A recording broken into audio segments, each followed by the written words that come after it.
বেলাল রাদিয়াল্লাহু তাআলা আনহু যেই জুতা পরে হাঁটছে ওই জুতার হাঁটার আওয়াজ পাওয়া যায়। চিন্তা করছেন, আল্লাহর রাসূল যখন মিরাজ থেকে ফিরে আসছেন বেলালকে ডাকলেন, রে বেলাল তুমি এমন কি আমল করো? বেলাল যে আমলের কারণে আমি যখন সত্য আসমানের উপরে তখনও তোমার হাঁটার আওয়াজ পাওয়া যায়। বেলাল বলে, নবী গো আমার, আমি তো গোপনে কোনো আমল করি না, আমি যে আমলগুলো করি সব আমল তো আপনাদের সামনে। আল্লাহর নবী বলতেছেন, না বেলাল, সাধারণ কোনো আমলে এত বড় মর্যাদা পাওয়া যায় না।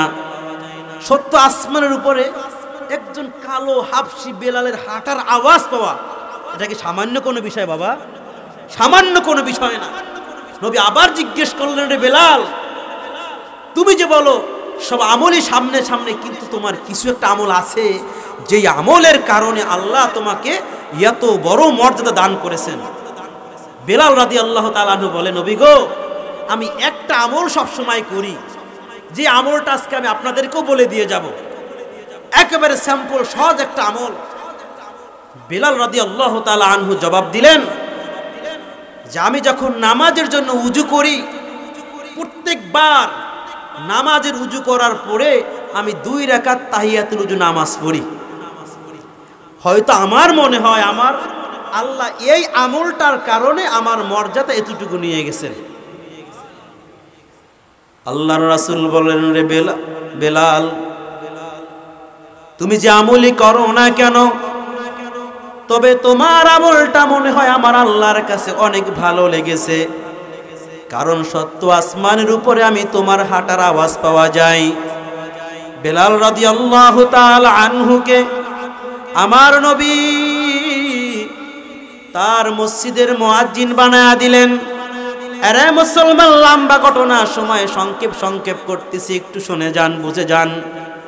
বেলাল হাবশি রাদিয়াল্লাহু তাআলা আনহু আজান দিতেন, তার কণ্ঠ কিন্তু সুন্দর না, তিনি দেখতেও সুন্দর না, তার চেহারাটাও সুন্দর না, কিন্তু বান্দার ভিতরে একটা পরিশুদ্ধ ঈমান ছিল। কি বলেন ঠিক কিনা?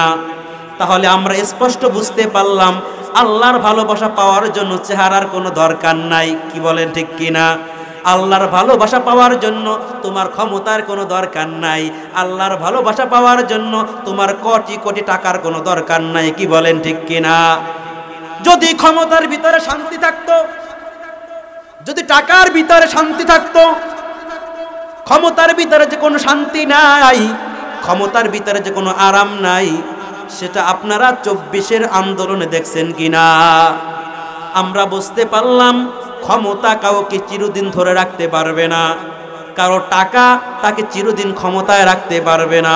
আমার আল্লাহ বলে, বান্দারে আমি আল্লাহকে ভালোবাসার জন্য তোমার কোটি কোটি টাকার দরকার নাই, তোমার চেহারার দরকার নাই, তোমার ক্ষমতার দরকার নাই। বলে কি দরকার? বলে একমাত্র কেবলমাত্র পরিশুদ্ধ ঈমানের দরকার। কি বলেন ঠিক কিনা?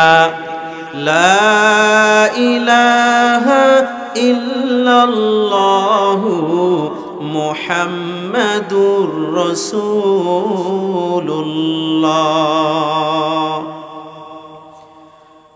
নদী পথে নৌকা চালাও,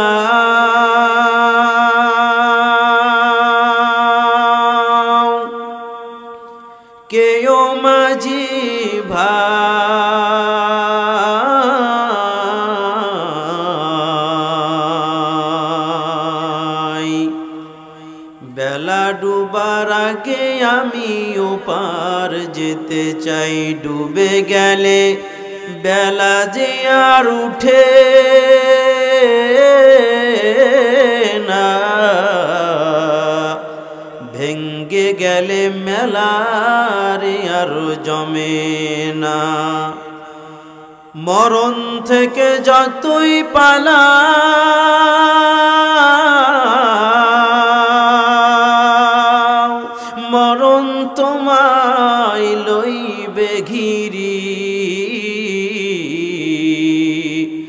যদিও সুদূর আকাশ পরে, লুকাও সে তাই লাগিয়ে সিঁড়ি। আইনামা তাকুনু ইউদরিকুমুল মাউত ওয়ালাউ কুনতুম ফি বুরুজিম মুশাইয়াদা। আলহামদুলিল্লাহ। চাঁদকাঠি ও উত্তর কেশবপুর এলাকাবাসী ও যুব সমাজের উদ্যোগে আয়োজিত আজকের মাহফিলের প্রধান অতিথি হযরত মাওলানা এইচ.এম. ইমদাদুল হক সুলতানী, ঢাকা। আজকের মাহফিলের প্রধান বক্তা মুফতি মনিরুল ইসলাম শরিয়তপুরী। আজকের মাহফিলের প্রধান মেহমান প্রভাষক নাইম শিকদার তারেক। আজকের মাহফিলে সভাপতিত্ব করিবেন শরীফ মোহাম্মদ তৌসিফুর রহমান। আজকের মাহফিলে সহসভাপতিত্ব করবেন মোহাম্মদ জহিরুল ইসলাম সাহেব। মাহফিলের আয়োজনে আছেন মোহাম্মদ মাসুদ রানা এবং বিএম মিরাজ হোসেন। আজকের মাহফিলের বিভিন্ন অঞ্চল থেকে আগত আমার মুরব্বী বাবারা, আমার সমবয়সী যুবক ভাই, পর্দার আলোর অবস্থানরত শ্রদ্ধা মা ও বোনেরা, আল্লাহ পাকের শুকর ও সুজুদ যে আল্লাহ পাক রব্বুল আলামিন আপনাকে আমাকে সুস্থ রেখে, ভালো রেখে, দয়া করে, মায়া করে, মোহাব্বত করে, বিভিন্ন কাজকর্ম থেকে ফারাক করে দুনিয়ার ভিতরে শ্রেষ্ঠ জায়গা জান্নাতের বাগানে 10 মায়ের 10 সন্তানকে দিনের কিছু কথা আলোচনা করার জন্য, শোনার জন্য আমাদেরকে এক জায়গায় বসার তৌফিক দান করেছেন। এজন্য আমরা সকলে বেজার না খুশি? জোরে বলেন। যদি আমরা সকলে খুশি হয়ে থাকি, যেই রব্বে কারিম আপনাকে আমাকে এমন সুন্দর একটি নিয়ামত দান করেছেন, সেই রব্বে কারিমের দরবারে সকলেই শুকরিয়াতান বলি আলহামদুলিল্লাহ। আল্লাহ পাক রব্বুল আলামিন বলে তার তৌফিক ছাড়া কোনো মানুষ কোনো নেকের কাজ করতে পারে না। যখন আমার আল্লাহ কোনো বান্দাকে তৌফিক দেয়, ওই বান্দার দ্বারা কিছু ভালো কাজ করার সুযোগ হয়। জোরে বলেন আলহামদুলিল্লাহ। আমরা যেই সময় আল্লাহ পাকের জিকির করেছি, আপনি দেখবেন একটু খেয়াল করলে আশেপাশে এই সময় অনেক মানুষ বিভিন্ন গুনাহের কাজে ব্যস্ত আছে কিনা? কেউ দেখবেন মোবাইলের ভিতরে গান ছাইরা গান দেখতেছে, অথবা কেউ বক্সের ভিতরে গান ছাইরা তারপরে বিভিন্ন বেগানা নারীরা নাচাকুদা করতেছে। মোট কথা সেখানে গুনার মজলিস। কিসের মজলিস? গুনার মজলিস। আর আজকে আমরা এই জায়গায় আছি, আপনি দেখতেছেন এখানে একটা সালার চট বিছানো, উপরে একটা ছায়মানা জায়গা, একটা স্বাভাবিক স্যাম্পল জিনিস। কিন্তু রাসূল কারীম সাল্লাল্লাহু আলাইহি ওয়াসাল্লাম তার ভাষায় এই জায়গাটার সামান্য কোনো জায়গা না। নবীর ভাষা অনুযায়ী এই পুরা বিষ্টুনি করা জায়গাটাকে জান্নাতের বাগান বানিয়ে দিয়েছেন আমার আল্লাহ। জোরে বলেন আল্লাহু আকবার। এই জান্নাতের বাগান ইচ্ছা করলে আগামীকালকে ধরে রাখতে পারবেন? থাকবে না। এই জন্য মাইকের আওয়াজ যত দূর পর্যন্ত যায়, আমি সকলকে অনুরোধ করে বলবো যে আসেন আমরা কিছুক্ষণ আলোচনা শুনি। অনেকের ভিতরে আবার এমন চিন্তা ভাবনা, এখন যারা বয়ান করবে তারা তো ছোট ছোট আলেম, ইশারের পরে আমাদের মুরব্বী বক্তারা আসবে, তারা মূল্যবান আলোচনা করবে। কথা ঠিক, কিন্তু যারা দূর থেকে আসতেছেন তারা তো আমাদের দাওয়াতি মেহমান। কি বলেন? তারা যদি আইসা দেখে যে প্যান্ডেলের ভিতরে লোক নাই, তারা কি বয়ান করে মজা পাবে? মজা পাবে না। তা আমরা যেহেতু আপনাদের এলাকার সন্তান, আমরা মাহফিলের প্যান্ডেল একটু গুছাইয়া দিয়া যাবো, এরপর আমাদের দাওয়াতি মেহমানরা আলোচনা করবেন, ভালো লাগবে।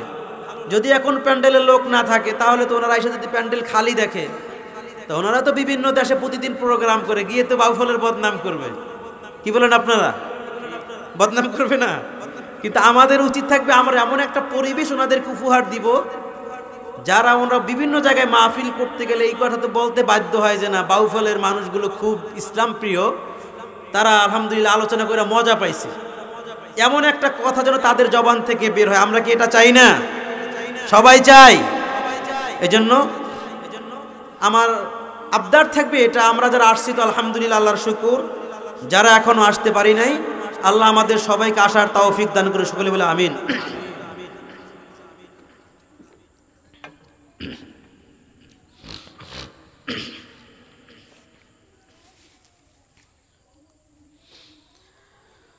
আল্লাহু আকবার। যেই জায়গায় আল্লাহ পাকের নামের জিকির করা হয়, যতদূর পর্যন্ত মাইকের আওয়াজ যায়, আশা করি এই জায়গার ভিতরে ইবলিস থাকতে পারবে না, ইনশাআল্লাহ।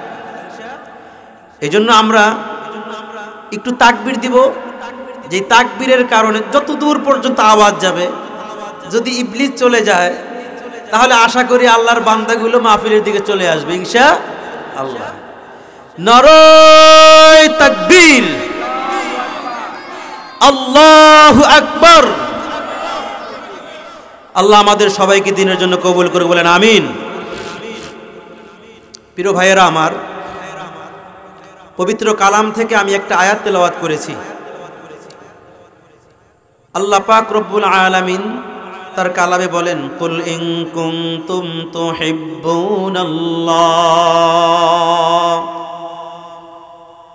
ফাত্তাবিউনি ইউহিব্বুকুমুল্লাহ ওয়া ইয়াগফির লাকুম যুনুবাকুম ওয়াল্লাহু গফুরুর রহিম। আল্লাহু আকবার। আল্লাহ পাক রব্বুল আলামিন বলে, পয়গম্বর আপনি আপনার উম্মতদেরকে জানায়া দেন, আপনার যেই সমস্ত উম্মত আমি আল্লাহকে পেতে চাই, তারা যেন আপনি নবীর ইতাআত করে। আমরা সবাই আল্লাহকে পাইতে চাই কিনা? জোরে বলেন, আরো জোরে বলেন। আল্লাহকে পাইতে চায় না এমন কোন বান্দা নাই।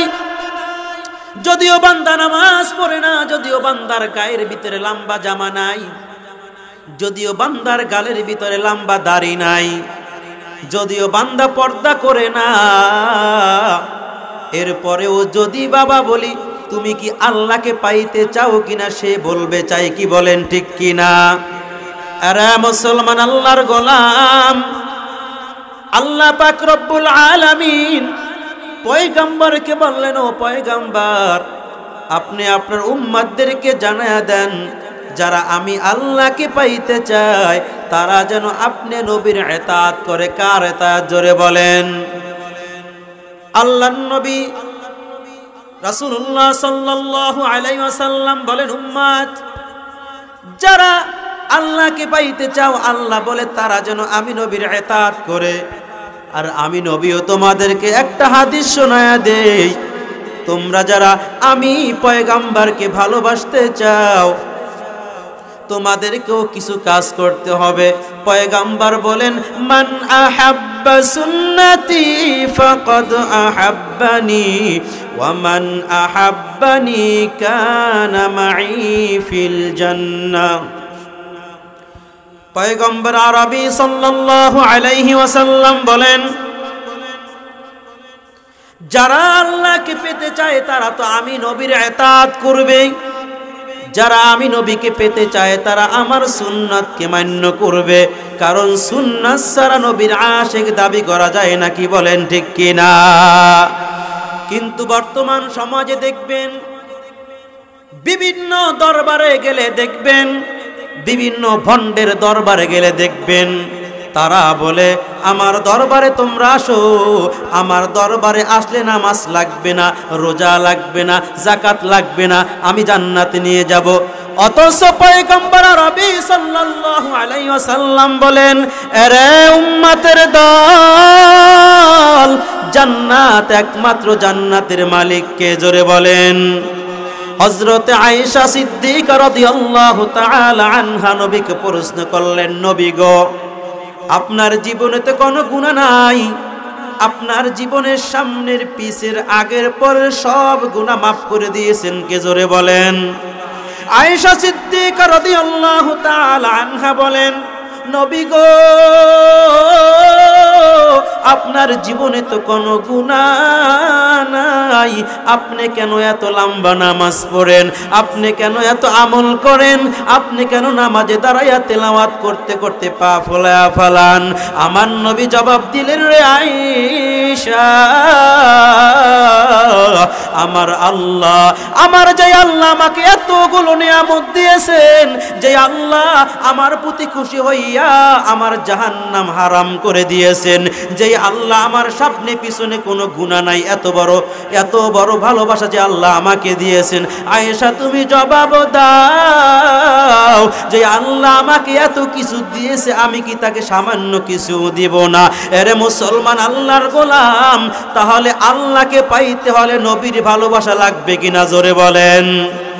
যেই সমস্ত ভণ্ডরা বলে আমার দরবারে আও, আমার দরবারে আসলে নামাজ লাগবে না, রোজা লাগবে না, আবার গান গায়া বলে পানির তলে জ্বললে বাতি, যেই বাতি আর নিবে না, আমগো বাবার মুরিদ হইলে নামাজ রোজা লাগে না। জোরে কান নাউজুবিল্লাহ। এরে কপাল পোড়া, যদি নামাজ ছাড়া যদি জান্নাত পাওয়া যাইতো রে, আমার নবী এত কষ্ট করে নামাজ আদায় করতেন নাকি? বলেন ঠিক কিনা? এরে মুসলমান, আল্লাহর গোলাম, আমি বয়ানের শুরুতেই বলেছিলাম, আমরা কে কে আল্লাহকে মোহাব্বত করে দুটো হাত আল্লাহকে দেখায়া দেই। এরে মুসলমান, আল্লাহ তুমি আমাদের সবাইকে দিনের জন্য কবুল করে নাও, বলেন আমিন। এরে মুসলমান, আল্লাহকে ভালোবাসতে হলে আল্লাহ বলেছে পয়গম্বরের সুন্নাত মানার জন্য। পয়গম্বর বলে, উম্মত রে, যারা তোমরা আমি নবীকে ভালোবাসতে চাও, আমি নবীকে মোহাব্বত করতে চাও, আমি নবীর ইতাআত করতে চাও, বলে তোমরা আমার সুন্নতের মালা গলায় লাগাইবা। এরে মুসলমান, আল্লাহর গোলাম, যেই ব্যক্তি নবীর ভালোবাসা করতে পারে, আমরাও নবীকে ভালোবাসি, সাহাবায়ে কেরাম নবীকে ভালোবাসে, কিন্তু আমাদের ভালোবাসা আর সাহাবায়ে কেরামের ভালোবাসা সমান নাকি? বলেন ঠিক কিনা? হযরতে বেলাল হাবশী রাদিয়াল্লাহু তাআলা আনহু, তার নাম শুনছেন কিনা? নাম শুনেন নাই? এমন মানুষ নাই হযরতে বেলাল হাবশী রাদিয়াল্লাহু তাআলা আনহুর নাম শুনে নাই। বেলাল হাবশী একটা কালো মানুষ, বেলালকে দেখতে তেমন ভালো দেখা যায় না। বলে কেমন কালো? বলে এমন কুৎসিত কালো, তার এই নিচের ঠোঁটটাও ঝুলে গেছে, দেখতে একেবারেই খারাপ দেখা যায়, ভালো দেখা যায় না। কিন্তু ওই বান্দার ভিতরে আল্লাহ তাআলার মুহাব্বত এমন ঢোকা ঢুকছে রে, বলে দুনিয়ার কেউ তার ভিতর থেকে আল্লাহর মুহাব্বত বের করতে পারে নাই। পাপিষ্ট উমাইয়ার বাসায় বেলাল হাবশী রাদিয়াল্লাহু তাআলা আনহু কাজ করে। এরে চাঁদপুরের মুসলমান, এরে চাঁদকাঠির মুসলমান, ঘটনাটা শুনে নেন। আমরাও নবীকে ভালোবাসি, সাহাবায়ে কেরাম নবীকে ভালোবাসছে। আমাদের ভালোবাসাটা কেমন আর সাহাবীদের ভালোবাসাটা কেমন? বেলাল হাবশী রাদিয়াল্লাহু তাআলা আনহু দেখতে যদিও কালা, বেলাল হাবশী রাদিয়াল্লাহু তাআলা আনহু পাপিষ্ট উমাইয়ার বাসায় কাজ করতেছে। হঠাৎ করে দেখতেছে, উমাইয়া খেয়াল করতেছে, বেলাল হাবশী রাদিয়াল্লাহু তাআলা আনহু কেমন জানি গুনগুন করে জিকির করে। বেলাল হাবশী কেমন জানি গুনগুন করে আমার আল্লাহ পাকের নাম স্মরণ করে। পাপিষ্ট উমাইয়া দেখলো যে বেলাল হাবশী কি যেন বলতেছে। পাপিষ্ট উমাইয়া জিজ্ঞেস করতেছে, রে বেলাল, তুমি কি বলো? তোমার জবান থেকে কেমন জানি একটা গুনগুন আওয়াজ হয়। বেলাল হাবশী বলে, আমি আমার মালিকের নামের জিকির করে। জোরে বলেন আল্লাহু আকবার। পাপিষ্ট মাইয়ার মাথাটা গরম হয়ে গেল। পাপিষ্ট মাইয়া বলতেছে, এরে বেলাল, বেলাল, আমি তো তোমার মালিক, তোমার মালিক আবার কে? তুমি আবার কোন মালিকের জিকির করো রে? তুমি আবার কোথায় কোন মালিক পাইলা? বেলাল হাবশি বলে, রে উমাইয়া, তুমি তো আমার মালিক না। বলে, তাহলে তোমার মালিক কে? বেলাল জবাব দিলেন, এরে উমাইয়া, তোমারে যিনি বানাইছেন তিনি হলেন আমার আল্লাহ। যখন এই কথাটা বলছে উমাইয়ার মাথাটা গরম হয়ে গেছে, কারণ উমাইয়ার ভিতরে তো কোনো দিন নাই। উমাইয়া একজন কাফের, ও আল্লাহর নাম সহ্য করতে পারে না। যখন উমাইয়া বলতেছে, বেলাল তুমি আল্লাহর নাম বন্ধ করে দাও, তুমি এই নামের জিকির করবা না। বেলাল বলতেছে, রে উমাইয়া, আমি আল্লাহর নামে যেই মজা পাইলাম রে, আমার জবান থেকে আল্লাহর নাম বন্ধ করতে পারবা না। আল্লাহ আল্লাহ ক্যা মুবারক নাম হায়, আল্লাহ আল্লাহ আশিকু কা কাম হায়। এরে মুসলমান, আল্লাহর গোলাম, যেই ব্যক্তি মিষ্টি খায় নাই সে মিষ্টির মজা বুঝে না, কি বলেন ঠিক কিনা? যে তেঁতুল খায় নাই ওই ব্যক্তি তেঁতুলের মজা বুঝে না। যেই ব্যক্তি মিষ্টি খায় ওনাকে মিষ্টি কেমন হয় বোঝানোর দরকার হয় না। বেলাল হাবশি বলে, রে উমাইয়া, আমি এমন এক শরবত পান করেছি, আমি এমন একটা নাম জপেছি রে, আমি এমন একটা নামের পরিচয় পাইছি, বলে আমার জীবন চলে যাইতে পারে, এরপরেও আমার জবান থেকে এই আওয়াজ বন্ধ করা যাবে না। জোরে বলেন আল্লাহু আকবার। উমাইয়া দেখতেছে কোনোভাবেই বেলালের জবান থেকে আল্লাহর নাম বন্ধ করা যায় না। বেলাল উতবা শাহেদ আবু জাহেলকে ডাইকা বলল, আবু জাহেল, তোমরা কোথায় চলে আসো? এই যে দেখো আমার গোলামের জবান থেকে কেমন যেন একটা আওয়াজ বের হয়। এই যে পাপিষ্ট উমাইয়া বলতেছে বেলালকে, বেলালের জবান থেকে আল্লাহর নামের জিকির বন্ধ করতে হবে। বলে, কি করা যায়, কি করা যায়? সিদ্ধান্ত নিল, বলে বেলালকে বাইধা বেলালকে আক্রমণ করতে হবে। বেলাল যেই জবানটা দিয়া মাওলা পাকের জিকির করে, বলে এই জবানটার ভিতরে প্যারাক ঢুকায়া দিবে। আরে মুসলমান, আল্লাহর গোলাম, আপনার কি এমন কখন হইছে যে আল্লাহর নামের জিকির করছেন আপনাকে কেউ বাধা দিছে? হইছে কিনা? জোরে বলেন। পাপিষ্ট উমাইয়া আবু জাহেলকে ডাইকা বলে, যেভাবেই হক বেলালের জবান থেকে আল্লাহর জিকির বন্ধ করতে হবে, আল্লাহর জিকির বন্ধ করতে হবে। কিন্তু বেলাল বলে, রে উমাইয়া, তুই তো আমারে চিনো না, চিনো না। আরে আমি এমন এক মাওলার জিকির করি, যদি আমার জীবন চলে যায় এরপরও জিকির বন্ধ হবে না। এরে মুসলমান, আল্লাহর গোলাম, এরে চাঁদকাঠির মুসলমান, কাশাবপুরের মুসলমান, বেলাল হাবশি রাদিয়াল্লাহু তাআলা আনহু যখন জিকির করতেছে, বলে একটা লোহার প্যারাক গরম কইরা আবু জাহেলকে সঙ্গে নিয়া পাপিষ্ট উমাইয়া বলতেছে, এর জবানের ভিতরে এর প্যারাকটা ঢুকায়া দাও। যখন প্যারাক ঢুকায়া দিছে, বেলাল হাবশি রাদিয়াল্লাহু তাআলা আনহু কেমন জানি আল্লাহকে ডাইকা বলে, আল্লাহ রে,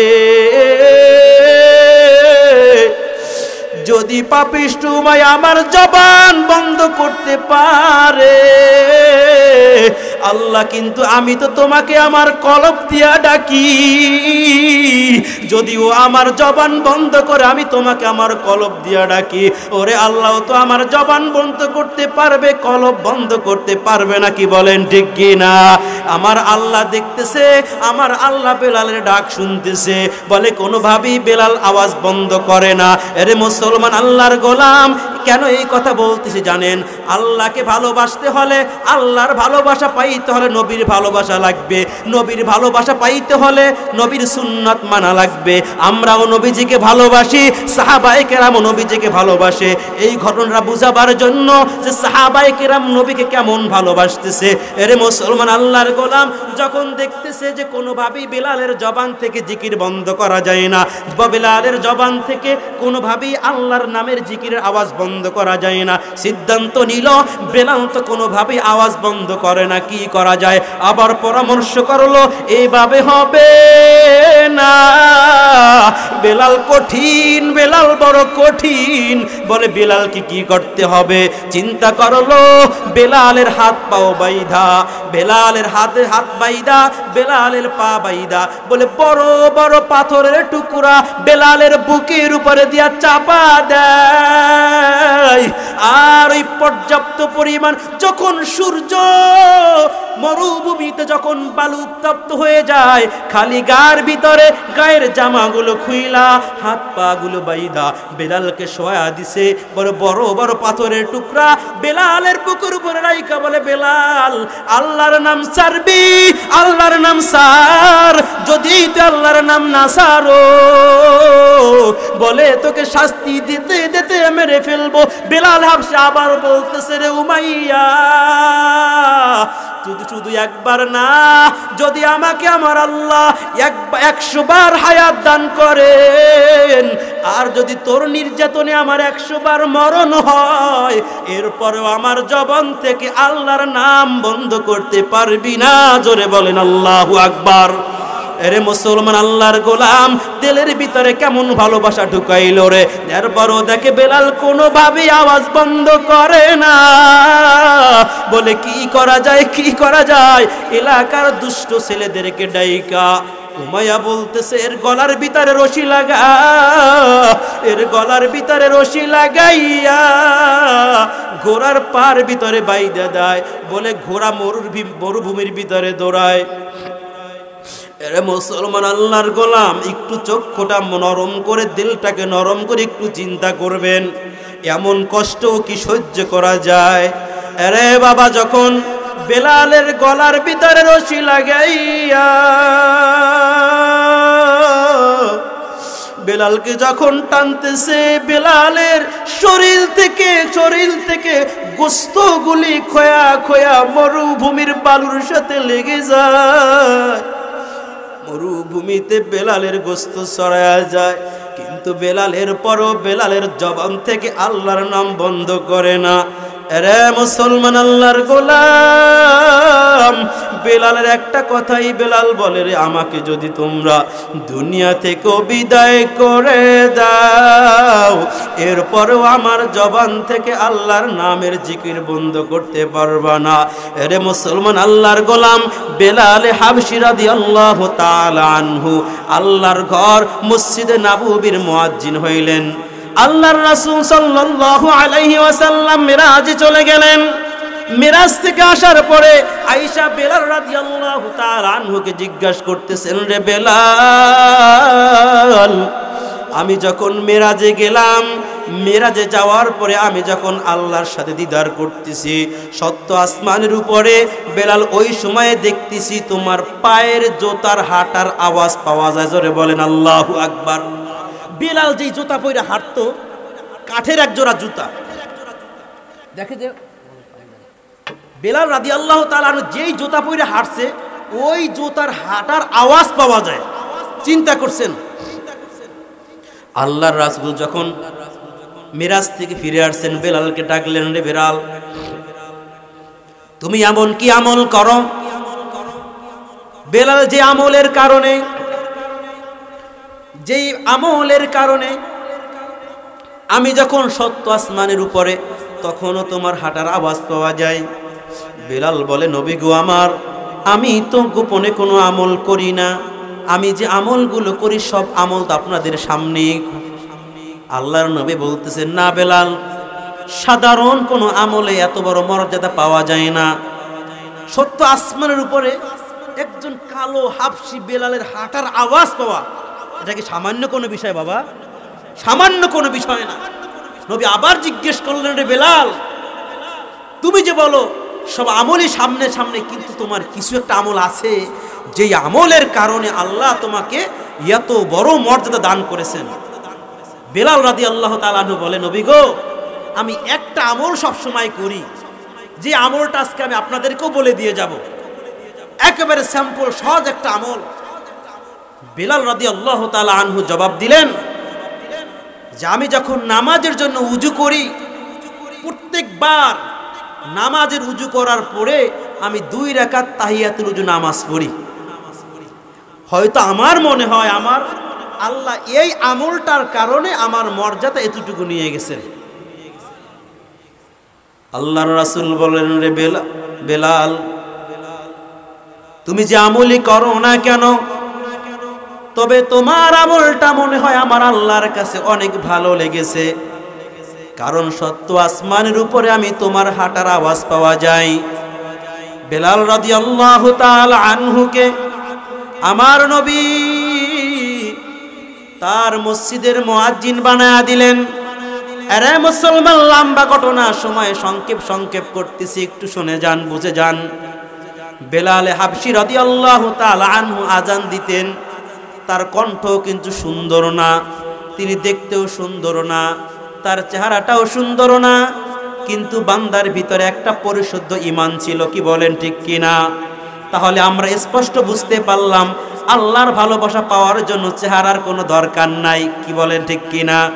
আল্লাহর ভালোবাসা পাওয়ার জন্য তোমার ক্ষমতার কোনো দরকার নাই। আল্লাহর ভালোবাসা পাওয়ার জন্য তোমার কোটি কোটি টাকার কোনো দরকার নাই। কি বলেন ঠিক কিনা?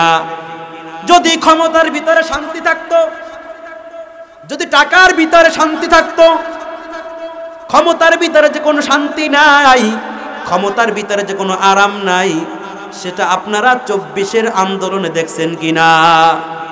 আমরা বুঝতে পারলাম ক্ষমতা কাউকে চিরদিন ধরে রাখতে পারবে না, কারো টাকা তাকে চিরদিন ক্ষমতায় রাখতে পারবে না। আমার আল্লাহ বলে, বান্দারে, আমি আল্লাহকে ভালোবাসার জন্য তোমার কোটি কোটি টাকার দরকার নাই, তোমার চেহারার দরকার নাই, তোমার ক্ষমতার দরকার নাই। বলে কি দরকার? বলে একমাত্র কেবলমাত্র পরিশুদ্ধ ঈমানের দরকার। কি বলেন ঠিক কিনা? বেলাল রাদিয়াল্লাহু তাআলা আনহুকে আল্লাহর নবী সাল্লাল্লাহু আলাইহি ওয়াসাল্লাম তার ঘরের মুয়াজ্জিন বানায় দিলেন। তিনি আজান দিতেছেন। ওই যে বেলাল রাদিয়াল্লাহু তাআলা আনহুর জবানের ভিতরে প্যারাক ঢুকাইছে, মনে আছে কিনা? প্যারাক ঢুকাইবার কারণে বেলাল স্পষ্ট করে কথা বলতে পারে না, স্পষ্ট করে আজান দিতেও পারে না। যে বেলাল যখন মসজিদে নববীর আজান দেয়, বিভিন্ন জায়গা থেকে আওয়াজ উঠতেছে, কাফেররা সমালোচনা করতেছে। মুসলমানের ভিতরে তেমন কোনো কণ্ঠওয়ালা লোক নাই, মুসলমানের ভিতরে ভালো কোনো লোক নাই, যার কারণে একজন কালো বেলালকে দিয়ে আজান দেওয়াইতেছে। যখন মানুষ এই কথা বলা বলি করতেছে, আল্লাহর রাসূল বেলালকে ডাইকা বললেন, রে বেলাল, তোমার তো মসজিদে নববীর মুয়াজ্জিনি ছেড়ে দেওয়া লাগবে। বলে কেন? বলে তোমার কণ্ঠ তো সুন্দর না, যার কারণে মানুষ তোমাকে নিয়ে সমালোচনা করে। বেলাল হাবশী রাদিয়াল্লাহু তাআলা আনহু দুই ফোঁটা চোখের পানি ফালা বলে, নবী গো, আমি যে স্পষ্ট করে কথা বলতে পারি না, এটা তো আমার নিজের জন্য না, আমি আল্লাহর নামের জিকির করেছি, আমার জিকির বন্ধ করার জন্য প্যারাক ঢুকাইছে। কি বলেন ঠিক কিনা? আমার এখানে কি দোষ? যখন আল্লাহর রাসূল সাল্লাল্লাহু আলাইহি সাল্লাম বললেন, বেলাল রাদিয়াল্লাহু তাআলা ওখান থেকে মনটা খারাপ করে চলে গেলেন। এদিক থেকে সুন্দর একজন কণ্ঠের মুয়াজ্জিন নিয়োগ দেওয়া হলো, সুন্দর করে আজান দেওয়া হলো। মসজিদে নববীর এলাকায় একেবারে প্রকম্পিত হয়ে গেল। এত সুন্দর আজান, কিন্তু মুসলমান সুন্দর আজান হয়। কিছুক্ষণ পরে হযরতে জিবরাইল নবীর কাছে চলে আসলে এসে বললেন, নবী গো আমার, আজকে কি মসজিদে নববীতে কোনো আজান হয় নাই? কি বলে? আজান কি হয় নাই না হইছে? বরংস আজান তো অন্য দিনের চেয়ে কি হইছে? ভালো হইছে। আগে বেলাল আজান দিত, আসহাদু বলতো, স্পষ্ট করে আশহাদু বলতে পারতো না, সিন বলতে পারতো না, শিন বলতে পারতো না, আজান সুন্দর শোনা যায় না। আজকে যে মুয়াজ্জিন আজান দিয়েছে, সুন্দর করে আজান দিয়েছে, যদি আজানটা দুনিয়ার মানুষের কাছে সুন্দর লেগেছে, কিন্তু আল্লাহ পর্যন্ত পৌঁছায় নাই। আল্লাহ হযরত জিবরাইলকে পাঠায়া দিলেন, ও জিবরাইল, যা গিয়া নবীকে জিজ্ঞেস কর আজকে কেন আজান হয় নাই। হযরতে জিবরাইল যখন নবীর কাছে আসলেন, নবী জবাব দিলেন, কে বলছে আজান হয় নাই? আজকে তো সুন্দর কণ্ঠের আজান হয়েছে। জিবরাইল বললেন, নবী গো আমার, আজকে কে আজান দিয়েছে? আজকে কি বেলাল আজান দেয় নাই? বলে না, আজকে তো বেলাল আজান দেয় না, আজকে এমন আরবের ভিতরে সুন্দর কণ্ঠওয়ালা একজন মুয়াজ্জিন আজান দিয়েছে। হযরত জিবরাইল বলেন, নবী গো, যদি ফজরের নামাজ পড়তে চান, যদি সুবে সাদেক হতে চান তাড়াতাড়ি বেলালকে আইনা আজান দেওয়ানোর ব্যবস্থা করে। কারণ বেলালকে যখন এখান থেকে নবী পাঠায়া দিছে, বেলাল এক জায়গায় যাইয়া 2 রাকাত নামাজ পড়া আল্লাহর কুদরতি কদমে সিজদা লাগাইয়া বলে, মালিক আল্লাহ, আজকে আমার কণ্ঠ সুন্দর না দেখে আমাকে তোমার ঘরের মসজিদ থেকে দূর করে দিয়েছে। আজকে আমার কণ্ঠ সুন্দর না হওয়ার কারণে আজকে আমার থেকে মুয়াজ্জিনটা ছিনায়া নিয়ে গেছে। ওরে আল্লাহ, আমার জবান যে খারাপ, আমি যে স্পষ্ট করে কথা বলতে পারি না, এটা তো একমাত্র তোমার নামের জিকির করতে গিয়েই হয়েছে। আমি যখন মাদ্রাসা থেকে, আমি যখন বাড়ি থেকে ঢাকার উদ্দেশ্যে রওনা হইতাম, বাবার কাছে বলতাম, বাবা আমি এখন ঢাকার দিকে রওনা হই, মাদ্রাসায় যাই। আমার প্রায় মনে পড়ে, সব সময় আমার বাবা আবার মাথায় হাত দিয়া বলতো, চোখের পানি ছাইরা দিয়া বলতো, বাবা যাও, তোমার জন্য দোয়া করি আল্লাহ তোমারে বড় আলেম বানাক। কিন্তু আজকে মুসলমান আল্লাহর গোলাম, আমার বাবা ঠিকই দুনিয়া থেকে চলে গেলেন। আজকে আমরা বুঝি বাবা হারা কেমন এক ব্যথা। ওই দিন এক সন্তান, ছোট্ট একটা বাচ্চা কান্নাকাটি করতেছে। বললাম, তুমি কেন কান্নাকাটি করো? কথা বলতে বলতে বলে, হুজুর আমার বাবা আমাকে বলছে যে আমি যখন বড় হব আমি আমার বাবার জানাজার নামাজ পড়াবো। হুজুর আমার বাবা আমাকে এই নিয়ত করে মাদ্রাসায় পড়াইছে, আমি যেন আমার বাবার জানাজার নামাজটা পড়াইতে পারি।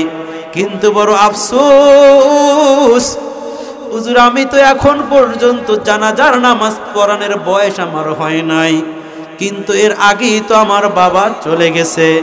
এরে মুসলমান আল্লাহর গোলাম, এমন এক সম্পদের নাম মা বাবা, বলে যার বাবা না অন্ধকার কবরে চলে গেছে। আমরা আর কিছু করতে পারি আর না পারি, মা বাবার জন্য দোয়া করতে পারবো কিনা? জোরে বলেন। আল্লাহর রাসূল বলেন, যখন কোনো নেক সন্তান মা বাবার জন্য দোয়া করে আর বলে, রব্বির হামহুমা কামা রব্বায়ানি সগীরা, সকলেই বলেন রব্বির হামহুমা কামা রব্বায়ানি। নবী বলে যদি কোনো সন্তান কোনো মা বাবার জন্য দোয়া করে, আবার যদি কোনো মা বাবা কোনো সন্তানের জন্য দোয়া করে, বলে দোয়া করতে দেরি হয়, আমার আল্লাহ কবুল করতে দেরি করে না। জোরে বলেন আল্লাহু আকবার। আরে মুসলমান আল্লাহর গোলাম, এই যে ঈদের দিন দেখেন অনেক মানুষ গত বছর একসাথে বাবার সাথে ঈদগাহে গেছে, এমন লোক আছে কিনা? আছে না? বাবার সাথে একসাথে ঈদ উদযাপন করেছে, ঈদগাহে থেকে নামাজ পড়ে আসার পরে মায়ের হাতের প্রথম সেমাই রান্না খেয়েছে। কিন্তু আজকে অনেকের চক্ষু থেকে পানি পড়ে, জিজ্ঞেস করলে বলবে, গত রমজানে একসাথে ঈদ উদযাপন করেছি, গত রমজানে একসাথে সিমাই খেয়েছি, গত রমজানে বাবার সাথে কোলাকুলি করেছি, গত রমজানে বাবার সাথে ঘুরতে গিয়েছি, কিন্তু আজকে দেখা যায় বাবা নাই, আজকে দেখা যায় মা নাই। এরে মুসলমান আল্লাহর গোলাম, আল্লাহর রাসূল সাল্লাল্লাহু আলাইহি ওয়াসাল্লাম বলেন, যদি তোমরা জান্নাত পাইতে চাও, যদি তোমরা জান্নাতের ভিতরে ঢুকতে চাও, তাহলে তোমাদেরকে তোমার মা বাবার কথা মতো চলা লাগবে। বলে কেমন মানবা? আল্লাহ পাক রব্বুল আলামিন তার কোরআনে বলেন, এরে সন্তান, এমন আচরণ তুমি করবা না যে আচরণের কারণে, যেই কষ্টের কারণে তোমার বাবা, তোমার মা, মায়ের জবান থেকে হালকা একটু আওয়াজ শব্দ বের হয়। সাধারণভাবে দেখবেন যদি আমাদেরকে একটা মশা কামড় দেয়, হালকা একটু ব্যথা নাকি বলে, আল্লাহ পাক রব্বুল আলামিন তার কালামের ভিতরে বলেন, বলে এতটুকু কষ্ট তুমি দিতে পারবা না যতটুকু কষ্ট একটা মশা কামড়ে দেয়। এই জন্য মুসলমান, আমাদের যাদের সন্তান, আমরা যারা সন্তান আছি, আমাদের যাদের মা জীবিত আছেন, আমাদের যাদের বাবা জীবিত আছেন, আমরা মায়ের খেদমত করে কে কে জান্নাত কামাই করতেছে আল্লাহকে দুটো হাত দেখায় দে, জোরে বলেন আল্লাহু আকবার। আল্লাহ তুমি আমাদের সবাইকে কবুল করে নাও, মা বাবার খেদমত করে জান্নাত কামাই করার তৌফিক দাও। আমাদের যাদের মা বাবা অন্ধকার কবরে গেছে আল্লাহ তুমি মাফ করে দাও, সকলে বলেন আমিন। যেই কথাগুলো বলেছি সেই কথাগুলো সর্বপ্রথম আল্লাহ আমাকে